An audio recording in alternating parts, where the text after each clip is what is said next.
Ayun, what's up mga par? Panibagong video na naman ang ating re-reaction. Ito ay kay Multifox TV ulit. Ang title ng kanyang video, Multo sa bundok nakunan sa camera, White Lady umiiyak, aswang nag-camping. So, i-play na natin ito para matapos na. Camping Nightmare. Ang lalaking ito ay nag-camping ng mag-isa kasama ang aso nito sa isang kakahuyan bago pa man tuluyang Mga pare, subscribe natin to si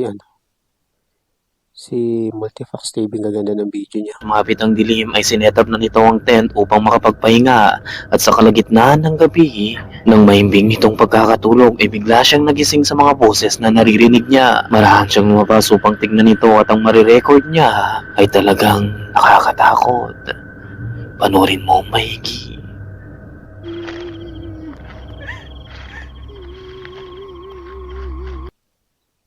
Wow. Siya lang ba mag-isa rito?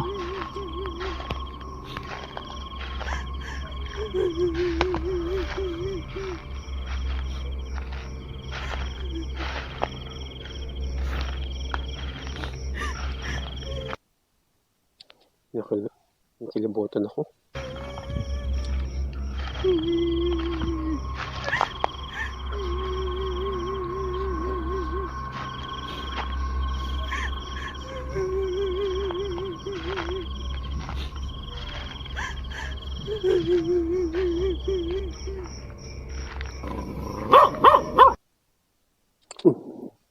Putik, nagulat ako sa aso ah.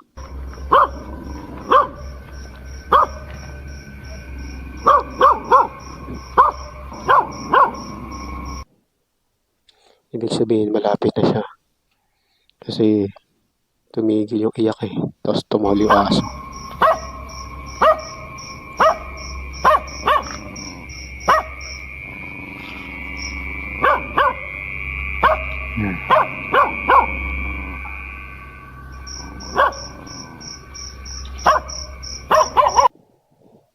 Kulay puti.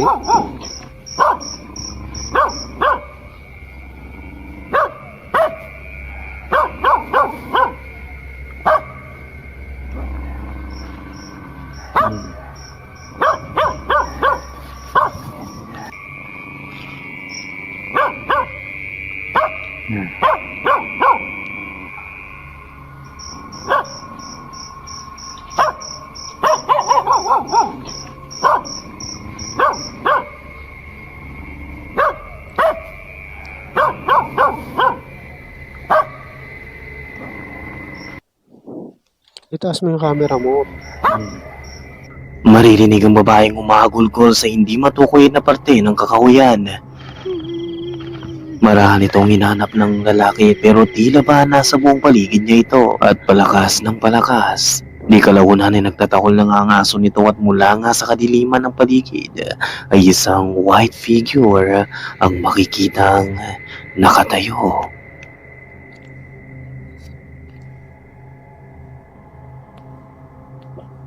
Well, ganito rin ang naranasan ng lalaking ito mula sa YouTube channel na Grizzly Gas, kung saan nag-camping rin siya kasama ang aso nito somewhere in England.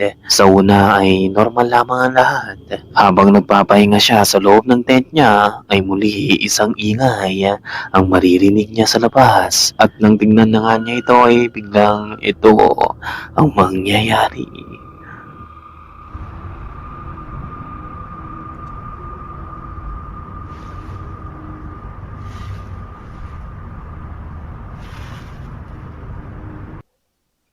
May naglalakad.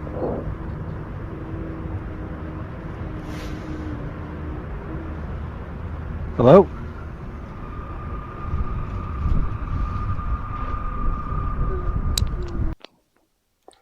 May ano rin. May umiiyak din.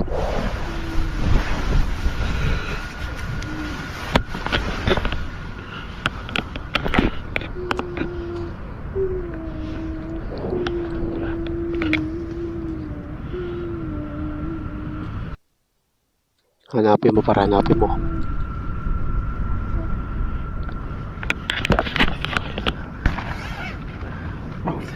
fucking tap.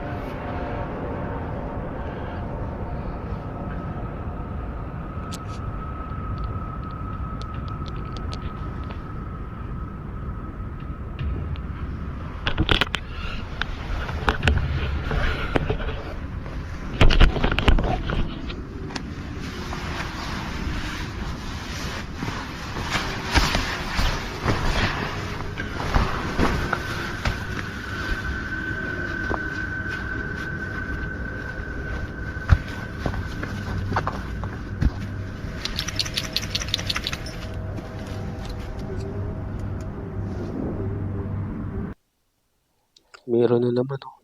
May umiiyak na naman.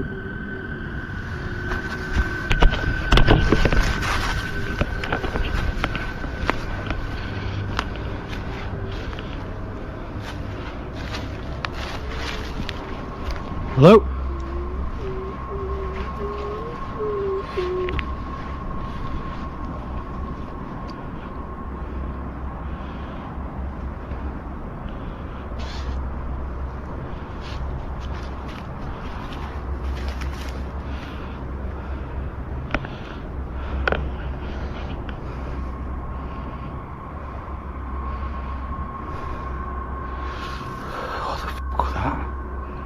Habang hinahanap nito ang pinagmumulan ng ingay, unti-unti rin itong naglaho sa dilim.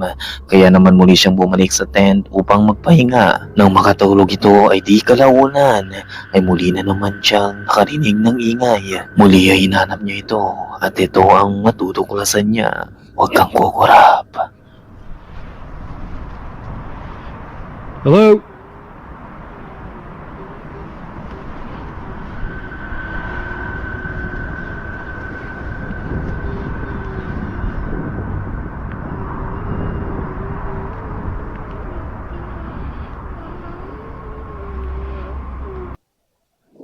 Nakakatakot yung iyak. Hello?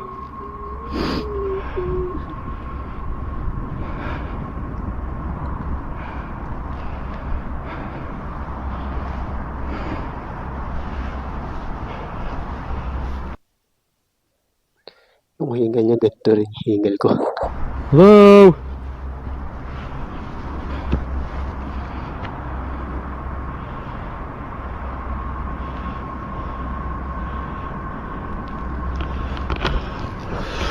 Nah, I'm off, mate. I'm off.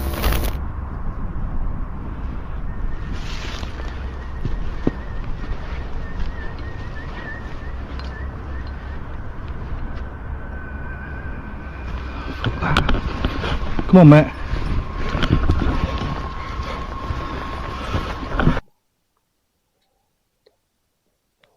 May na yung flashlight niya, no? Yung flashlight niya kinakain ng dilim, eh.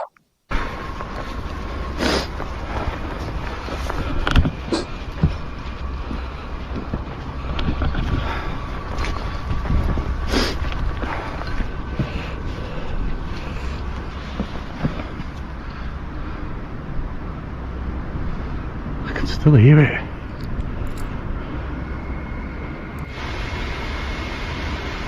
Absolutely Oo. bobbed me pants then. Naku Nung na nga nito ang mga matang umiilaw sa likod ng madilim na kakahuyan na pinagmamasdan siya bago tuluyang nawala. Dahil sa pangyayaring ito ay muli siyang bumalik sa tent at inayos ang lahat ng gamit nito upang agad na makalis. Ayon pa sa lalaki ay hindi pa niya nararanasan ang ganitong pangyayari sa buong buhay ng pagkakamping niya. Ang bilis, eh. Bilis na wala. Magkakamping ka pa ba matapos mong mapanood ito? Hindi na. Ayoko na mag-camping. Hindi mo na nagka-camping.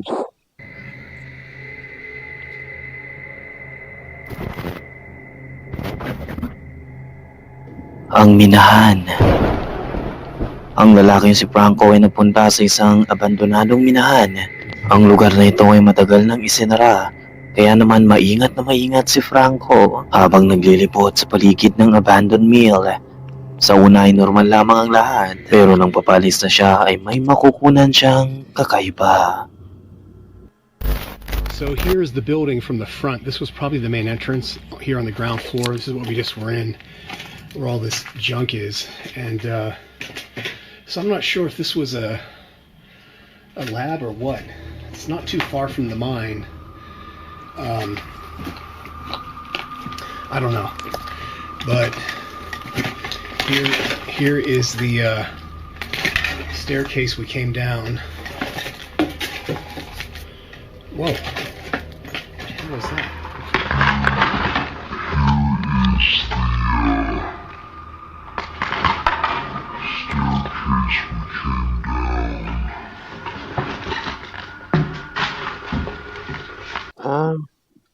May bumato. Nang nasa malapit na hagdanan na ito ay isang botilya ang lumipad na nagmula sa sulok pero wala namang tao sa paligid nito.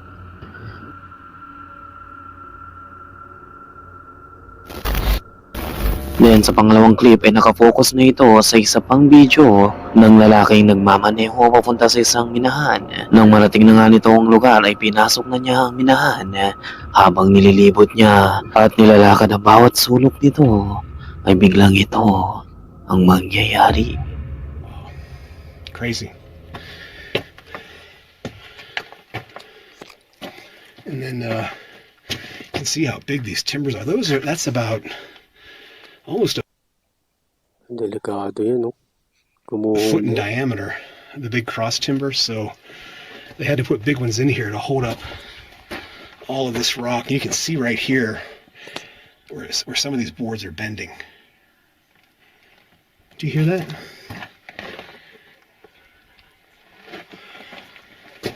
Sounds like what is that, wind? I don't know if you can hear that on the camera.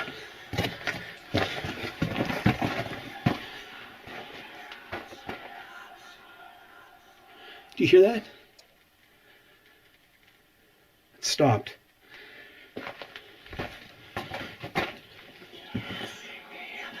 Well, I don't know what that is. That doesn't sound like wind, but that's crazy.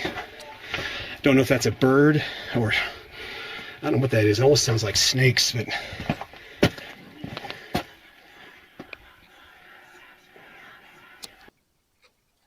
Bumubulong. Alam niya yun. Inaano niya lang yung takot niya. Pinapawi niya lang yung takot niya para maiba yung attention niya. wow. I've heard some weird stuff in mines, but that is definitely creepy. I don't know what that is. So let's get out of here and head back out to the portal. That was weird.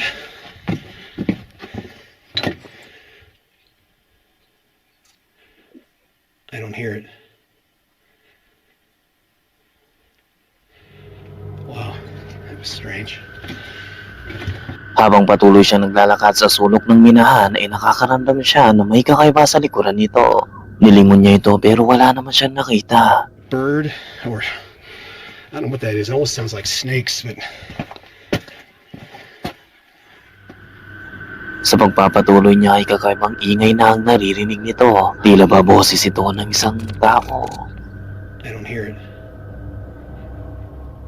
Dahil sa marami na siyang minahan na napupuntahan ay alam niyang hindi ito tubig lamang o hangin na nagmumula sa kung saan. Magpagayon pa man ay nagpatuloy pa rin siya at sa huling clip ng video nito ay pumasok siya sa isang matubig na parte ng minahan nang ito ang matutuklasan niya. Okay, here's a shot looking back towards the entrance. I'm a little bit further in, and looking down the tunnel here.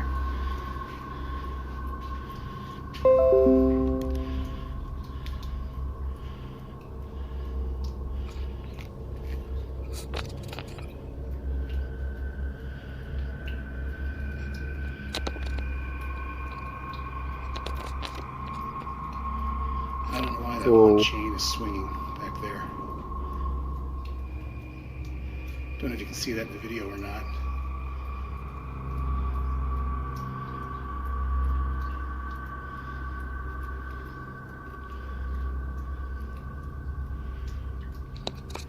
Yeah, this mine definitely has a very spooky vibe to it.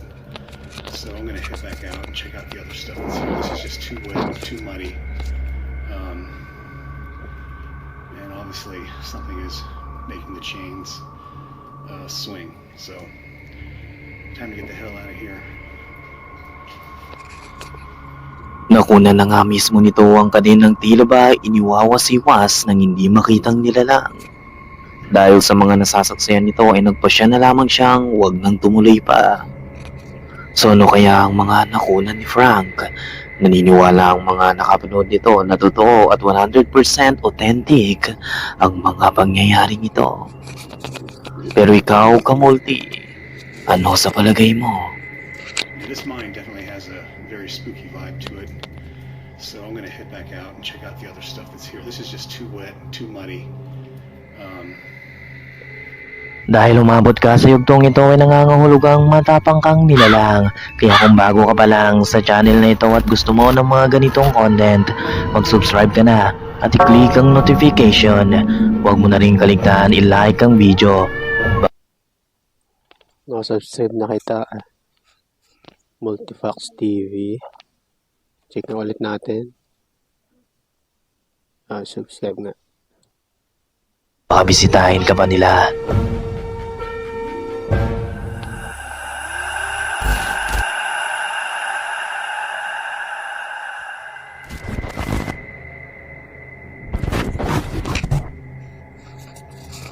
White Lady in a Lonely Road. Nakakakilabot nga namang magmaneho kung ganito ang makakasalubong mo. Ang mga lalaking ito ay pinapagtas ng isang highway nang makatagpo sila ng katatakutang hindi nila malilimutan.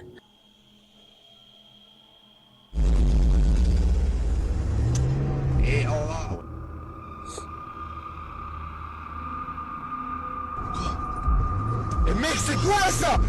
C'est quoi? Oh putain! Fais tout! Mais t'es malade ou quoi? Oh, creepy. Dilim-dilim ng kalsado, makakita ka ng ganun. Nagsisigaw sila sa nakita nila at kung pagmamasdan ngang maigi ay walang ulo ang babaeng nakaputi.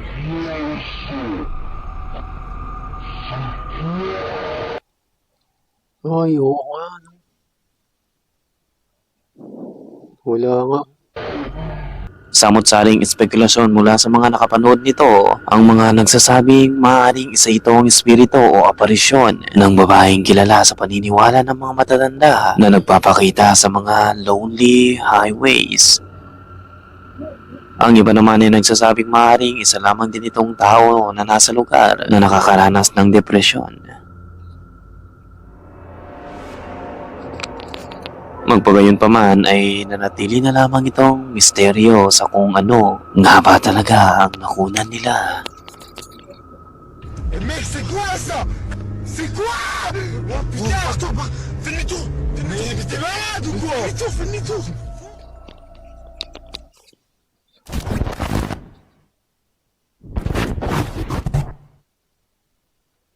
Sino o ano ang nasa labas? Ang video namang ito ay noong 2018 pa kung saan ang lalaking si John ay nagpost ng kakaibang pangyayari na naranasan nito sa pagkakamping niya. Ito ay nangyari somewhere sa kabundukan ng Canada. Pasado 3 AM na magising siya sa mga narinig nitong yapak sa labas. Well, I am living every solo camper's nightmare right now. There Gusto talaga nila mag-camping ng sa gitna ng gubat. appears to be an animal of some kind pacing around my tent. It's the middle of the night, and then around 3:30, I started to hear this pacing sound, and 45 minutes later, it's still just pacing around out there. Given na nagkakamping siya sa kabundukan ay maaaring oso lamang ito o anumang klase ng malalaking hayop na nasa labas ng tent niya. Pero ayon sa kanya ang mga yapak na nasa labas ng tent nito ay parang gawa ng isang tao. Kaya sa kabutihang palad ay wala namang masamang nangyari sa kanya. Pero nakakatakot lang kung tao nga talaga ang nasa labas ng tent nito at gusto siyang saktan. This pacing sound, and 45 minutes later, it's still pacing around out there.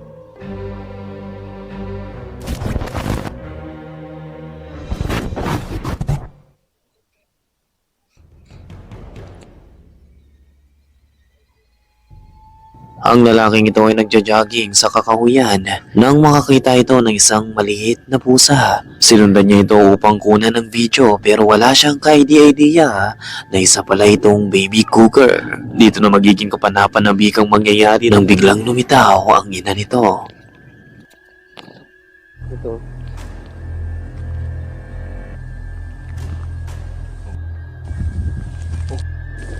Oh.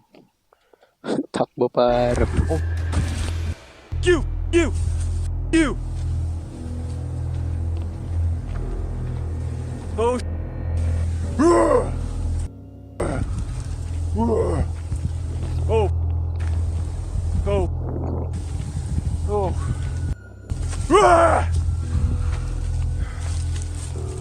No! Get the away! Get the away! Go! Go! Go! No! No! Takbo ka na pa. Sa bagay, maabota ka rin nito. Ang bilis nito eh. Go away! Go away! Please go away! Oh! Oh! Nice and slow. Sinusundan lang siya. Come on! Ah!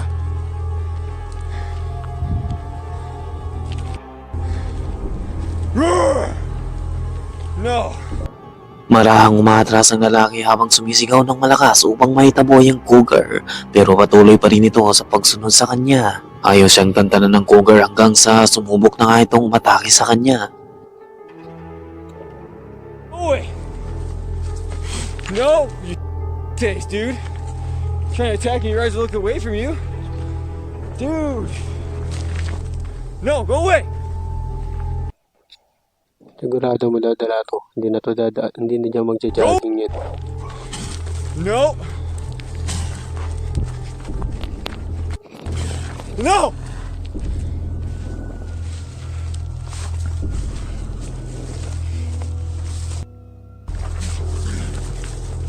Yeah, get away from me. Face. Ayon sa video, ang encounter nila ay umabot ng 6 na minuto at sa kabutihang palad ay tumigil din ang cougar sa pagsunod nito matapos batuin ng lalaki.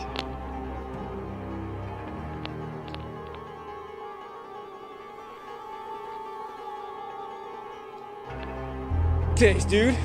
Oh, matakot yun ba? Trying to attack you, your eyes are looking away from you. Dude! No, go away! Go away! No! No!